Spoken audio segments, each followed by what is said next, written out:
I'm not a woman, but I'm not a woman not being a woman.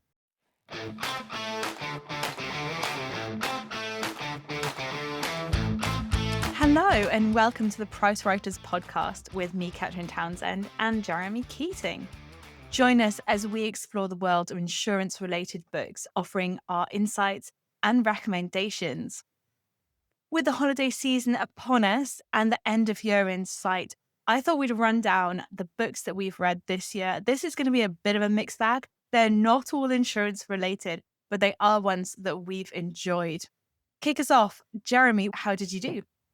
I already talked about the books that I read in Q1 of this year in an earlier podcast episode, so do check that one out. So I'm going to go straight into talking about what I read from Q2 onwards. The first one I want to talk about is The Random Factor, which is a really popular book this year, actually. It's been on the bestseller list and it's topping a lot of people's favourite books for the moment. It's about statistics, but it's about how life is just so incredibly random and lots of things that you think are mapped out and planned out are actually incredibly random. And it touches on some areas of physics as well. So the author talks about how if you are confronted by a lake that has paths either side of it, at that moment, if you choose to go anti-clockwise or clockwise around that lake, you have effectively split your life off into two different trousers of time. And in fact, lots of other times all day long where you make decisions like this and you actually spin yourself off into a completely different world and reality all the time. And that one moment will entirely affect your life going forward. I don't agree with this premise, I must admit. So I'll go straight in there and say I didn't really like it because I don't really agree with that premise. It does go back through lots of events in history and say that on like a very minor thing, the entire thing could have spun out a different way. And it probably did in some other alternate reality. And that's the premise of the book. I don't like it. I just don't, even though I'm a statistician and I'm interested in physics, I just don't feel the world works like that. I'm not convinced. And in fact, whilst I was reading this book, I was on holiday and I was running around a lake each day and I did have this option. It's why it really stuck with me. I literally did have this option every day. And I do not believe that at that point, my life spun off into different directions. I don't believe there's a different reality based on which direction around the lake I went each day. What's your first book that you'd like to talk about, Catrin? Well, I kind of went for a bit of a topic this year, and one of the topics I really wanted to understand more this year was about capitalism Oh, and try to understand a bit more if there's an alternative to capitalism, why capitalism doesn't seem to be working for the vast majority of people right now, but also why now? Why is it now that people are struggling with the idea of capitalism and why not some other point in history? So I've got a few books that all spin off that theme. So the first is The Crisis of Democratic Capitalism by Martin Wolf. I heard Martin speak at a conference earlier this year and he was so interesting. He was the editor of the Financial Times for a really long time. And this really got me thinking about the link between our politics and capitalism. So his premise in this book is when democracy fails, capitalism fails. When capitalism fails, democracy fails. So that in itself is really interesting.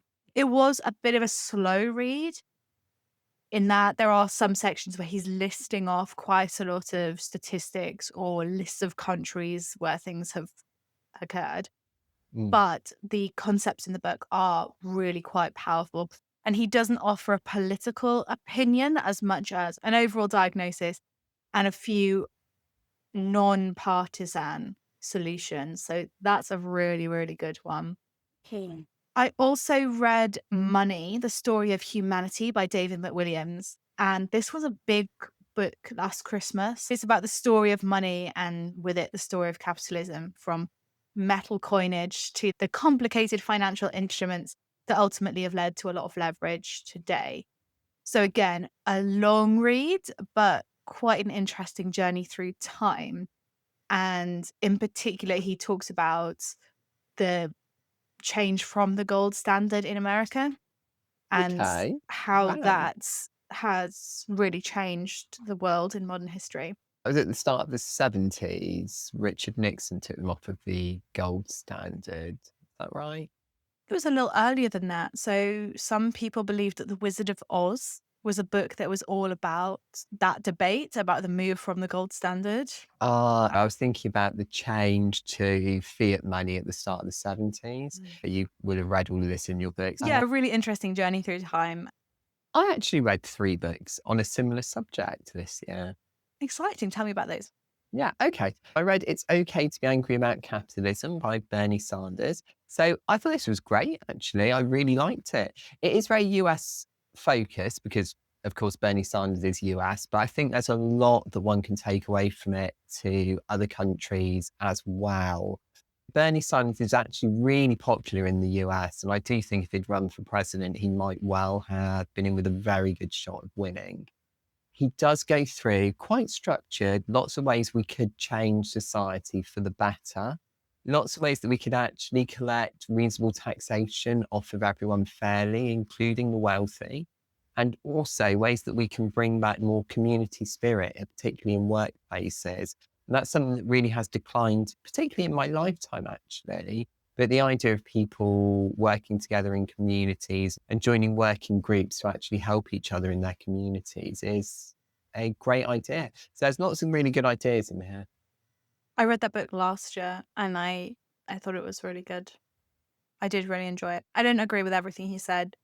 And I do think some of it goes into being a little bit he said, she said about the politics behind it. But I did really enjoy some of his, again, the diagnosis and the ideas of ways that we can quite radically change our society. And it's nice to hear that vision instead of tinkering around the edges in a very marginal way sometimes.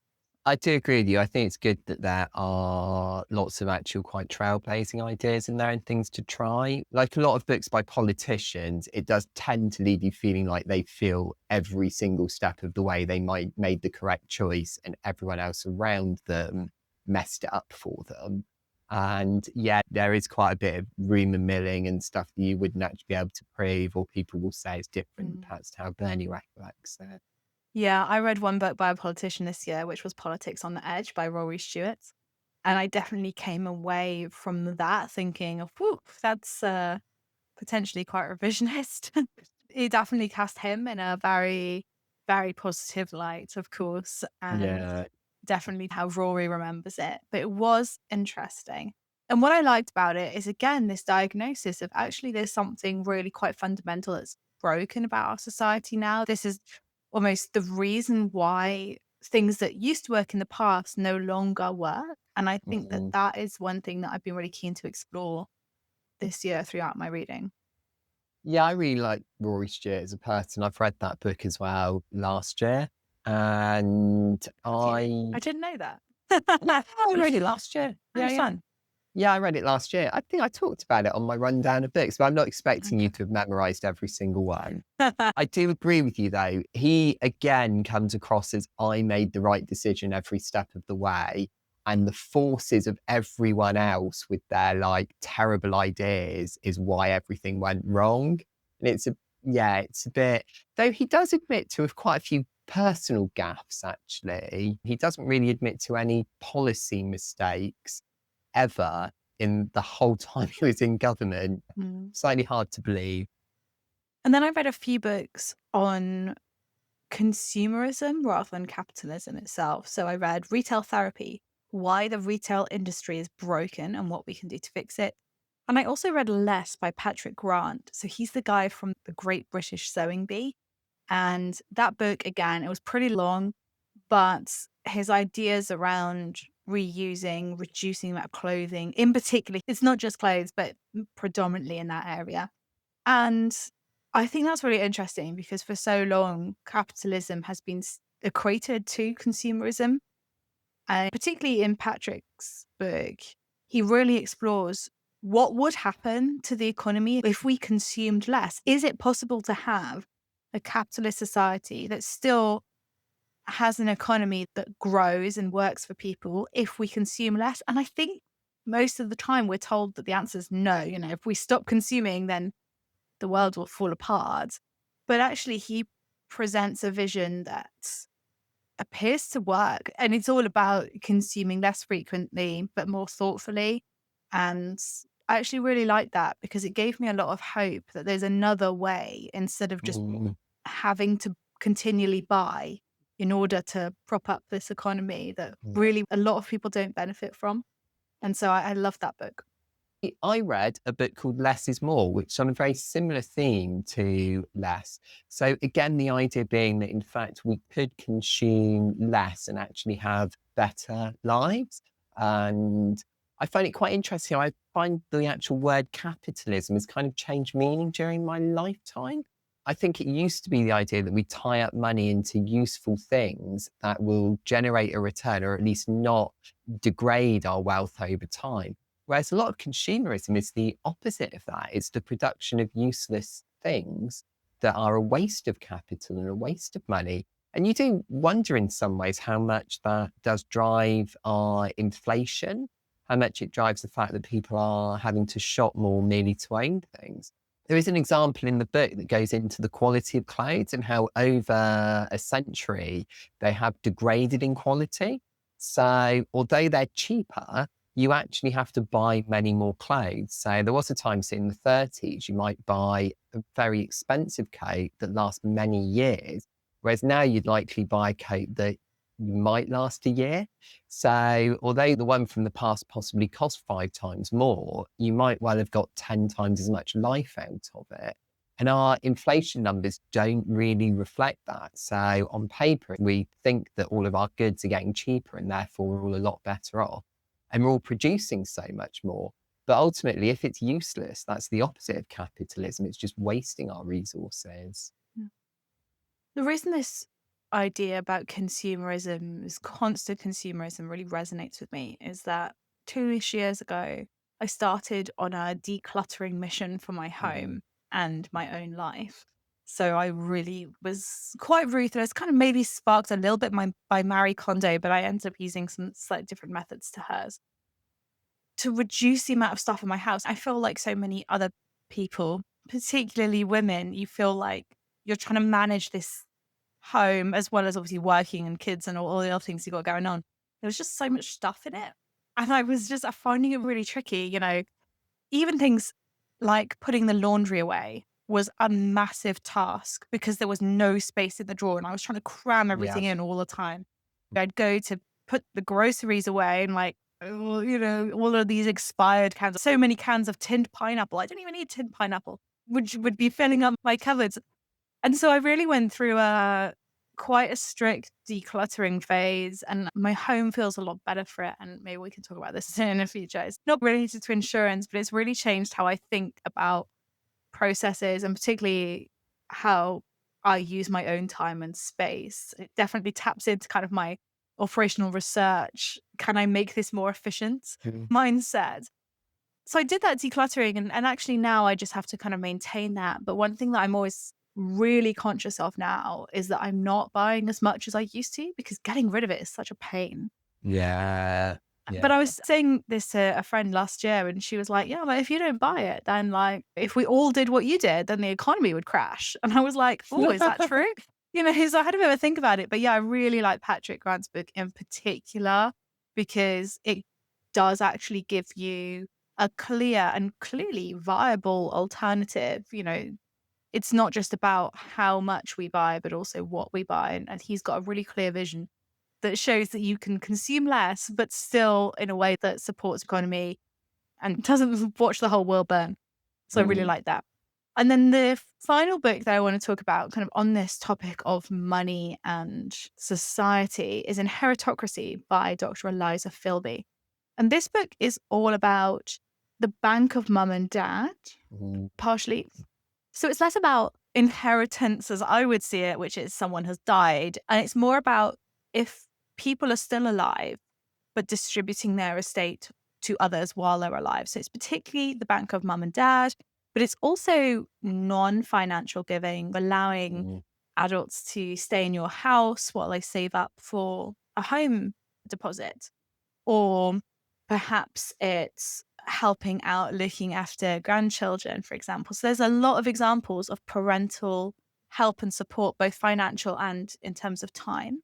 Go I for it. think it's interesting when people had started a business and they were able to live with their parents whilst they did, because that just isn't an option for a lot of people. Quite a few of the stories of the great entrepreneurs who had been incredibly successful, they quite often had this start in life that sounds quite minor to a lot of people. It's like, oh, well, they just lived with their parents. They didn't have to pay for anything for a couple of years whilst they were starting their business. There's a huge swathe of people that that's just not an option for. And they're not any less hardworking. They just can't have like no expenses for a couple of years. Yeah, and she talks about how it's not just the amount of money that's given that is such a big determiner of outcome, but it's also the timing. So receiving money from your parents once they've died, maybe you'd be in your 60s or something. Receiving the same amount of money in your 60s is a lot less helpful than Mm, receiving it in your 20s when you actually want to buy a house, because mm, then you'll save on rent, etc. Her research generally is really interesting. She's quite active on LinkedIn as well, so she posts lots of interesting blog posts about this all the time. I really did enjoy the book. It's kind of a mixture between research and anecdotes from her own past. Again, I didn't agree with everything in that book, but I really liked that idea that it's not just about the amount, but it's about the timing. And she says some really interesting things about kind of who receives that money and how it generally affects our society. And mm, almost, this is quite actuarial, not necessarily insurance pricing, but quite actuarial in terms of, with this great demographic shift that we're going to experience over the next 20 years as our baby boomer generation starts to pass away, that there could be a great wealth transfer. Who is that going to? And how is that going to reshape society? So almost social lens on something that is always thought of as quite a personal, yeah. mm, mm. So Yeah, I think it's really interesting the help that people receive. And people that receive that help often don't realize other people don't receive that help because it's quite hard to know kind of how other people live. So what seems quite normal to some people actually is beyond the dreams of other people. And then you multiply that by 10, 15, 20 years into the future and people's wealth will have mm. diverged very substantially. Yeah, she's got a great graph on that. If you're watching this on YouTube, you can see the graph now. It's really, really interesting. My last one on this topic, I read Deficit, which is about how mostly women do a lot of work that doesn't appear in the GDP figures, but actually is very substantially required to keep society running. So mostly it talks about unpaid care work, but there's also a lot of housework and just generally bringing up children that is in no way reflected, but if it wasn't done, society wouldn't function. I wouldn't recommend the book though. There's two things wrong with it for me. The first is that it's written in the very academic style. So I didn't find it very engaging. And the second one, that it's fairly long for the premise and it just didn't really come across to me as having enough depth to warrant such a long book. I think it's one of those things that probably people listening to this podcast, if they're working, they've got homes, they've got children, they've got families, probably resonates with them quite a lot. And I know I've thought this in my career in the past, that if I go out to work, I'm taxed on the income. Mm, From that, I then have to pay childcare, which obviously the people who receive it as a salary, they'll be taxed on that. And then I might, because I'm working full time, I might buy things like cook meals or something like that, more pre-prepared meals, which not only has a high cost, but also there'll be the people who make that tax on their income. And you can see that quite quickly that money is much more beneficial for the government, I suppose, the tax collector.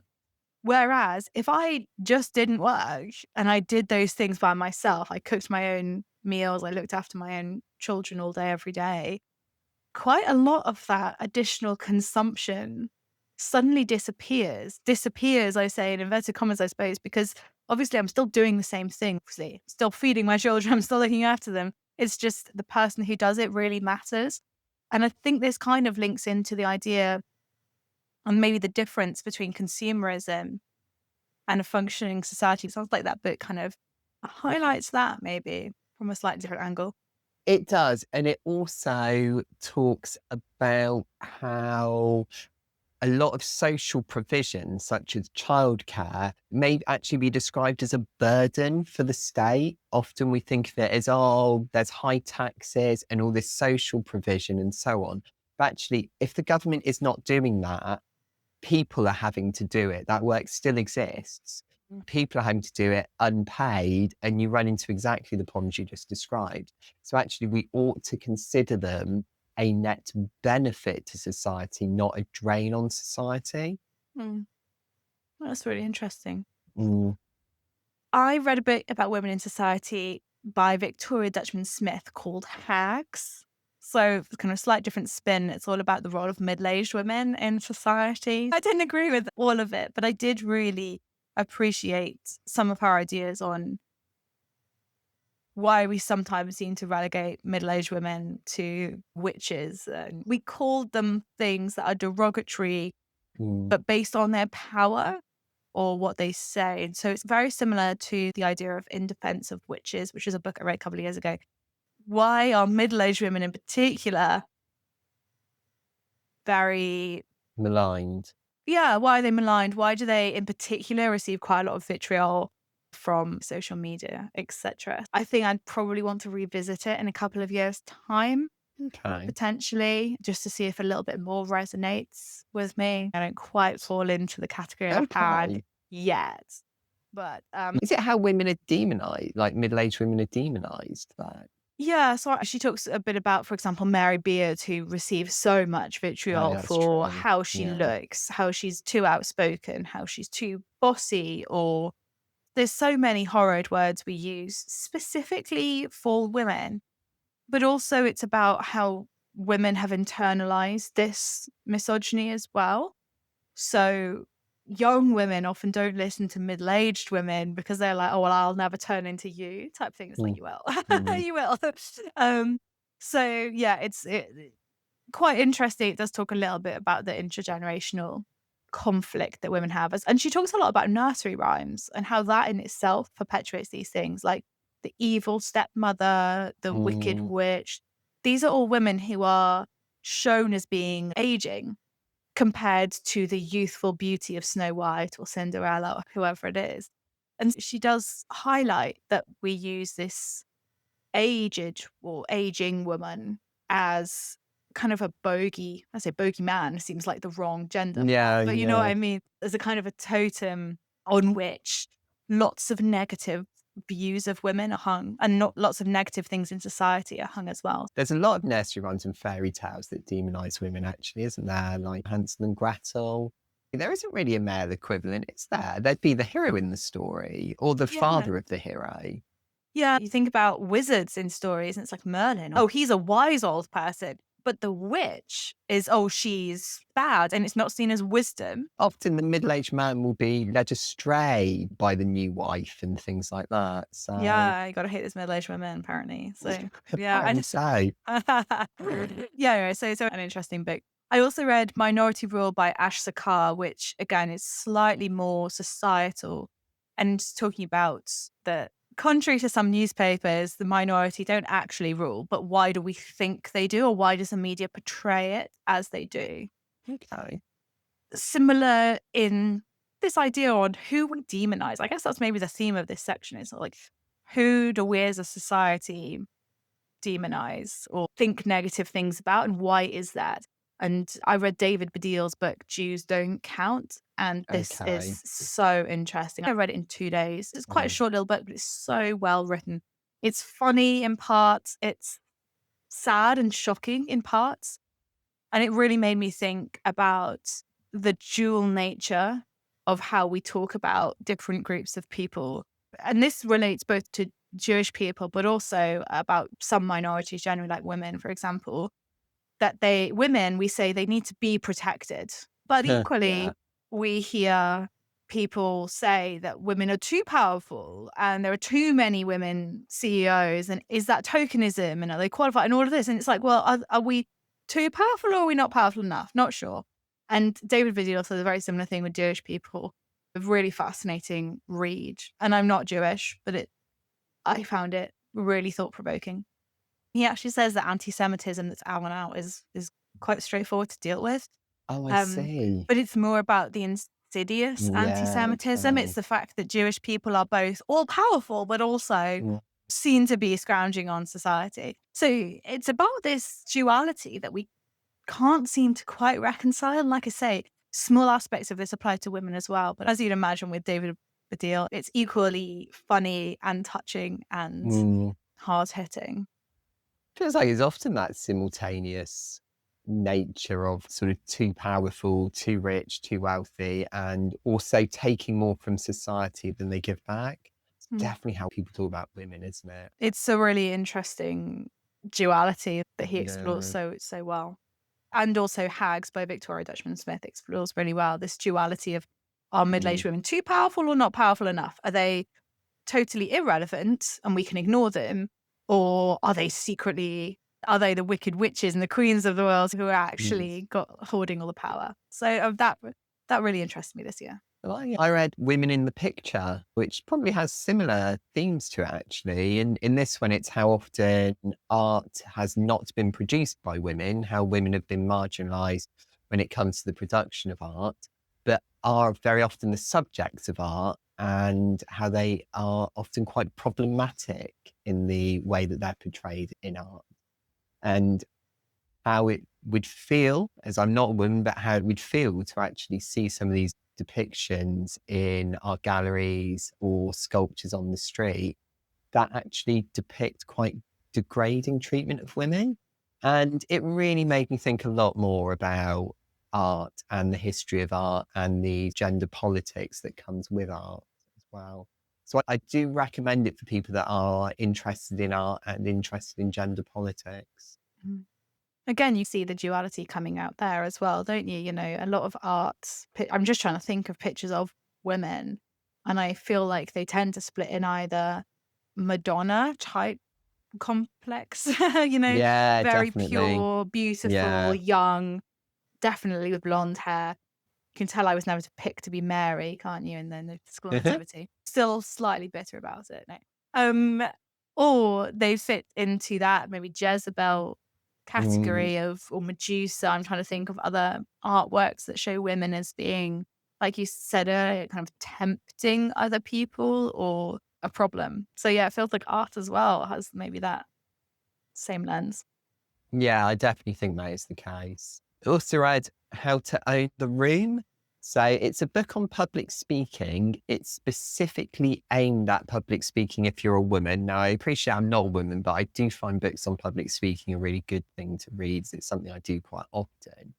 And actually, I wanted to read what advice would be given to a woman on how to improve public speaking. I didn't particularly feel it was only useful for one gender, actually. It's almost So like people speak in the same way. it pretty much is. There isn't really a difference, is what I would say. I found useful advice from it despite not being a woman.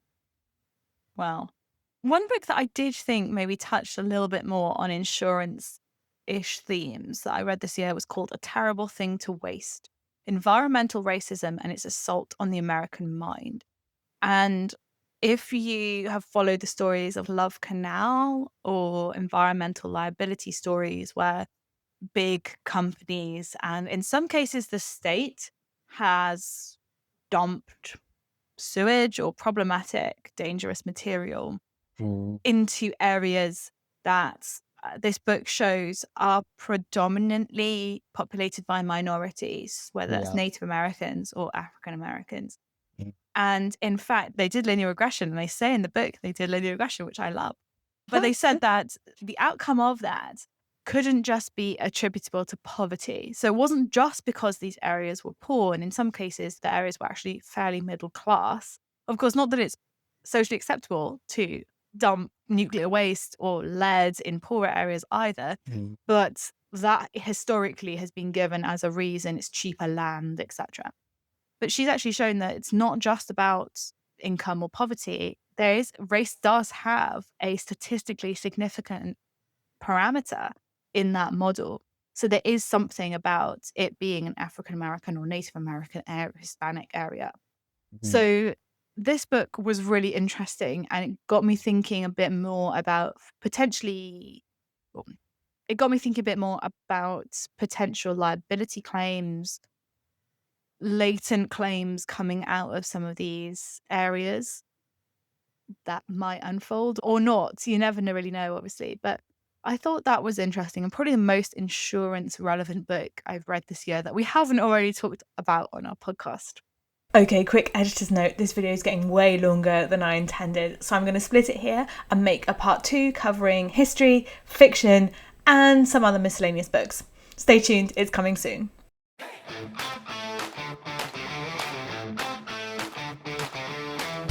Price Writers transforms pricing professionals into the most respected leaders in insurance. Find out more about our new Price Writer Pro platform by visiting pricewriters.com.